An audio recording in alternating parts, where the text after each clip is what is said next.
রাজবাড়ীতে হালি পেঁয়াজ রোপণে ব্যস্ত সময় পার করছেন জেলার চাষিরা। বিভিন্ন ফসলের মাঠে কৃষক দলবদ্ধ হয়ে হালি পেঁয়াজ রোপণ করছেন।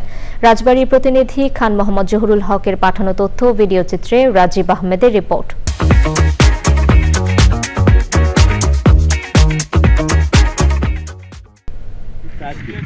রাজবাড়ীতে এবছর হালি পেঁয়াজ আবাদের জন্য বীজতলা তৈরি, হালি পেঁয়াজ কেনা, সার কীটনাশক দিয়ে জমি প্রস্তুত, সেচ, শ্রমিক মজুরি সহ প্রতি বিঘায় প্রায় 40 থেকে 60 হাজার টাকা খরচ হচ্ছে কৃষকের। ফলনের মৌসুমে প্রতিমন বাজার দর 3 থেকে 3.5 হাজার টাকা করা সহ সরকারকে বাইরের দেশের পেঁয়াজ আমদানি না করার দাবি কৃষকের। পার মন আমাদের খরচ পড়ে প্রায় 2200 টাকা।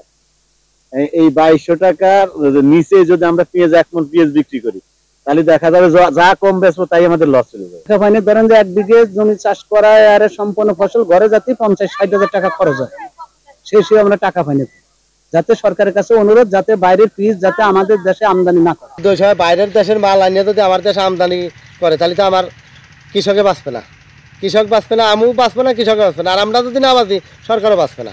জেলা কৃষি সম্প্রসারণ অধিদপ্তরের তথ্য মতে এবছর জেলায় 36,020 হেক্টরের মধ্যে প্রায় 31,500 হেক্টর জমি হালি পেঁয়াজ আবাদের লক্ষ্যমাত্রা নির্ধারণ করা হয়েছে।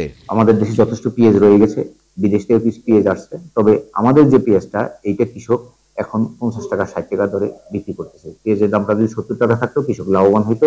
দেশের বাইরে থেকে পেঁয়াজ আমদানি করা হলে ক্ষতিগ্রস্ত হবেন কৃষক বলছেন সংশ্লিষ্টরা। Rajib Ahmed, channel I.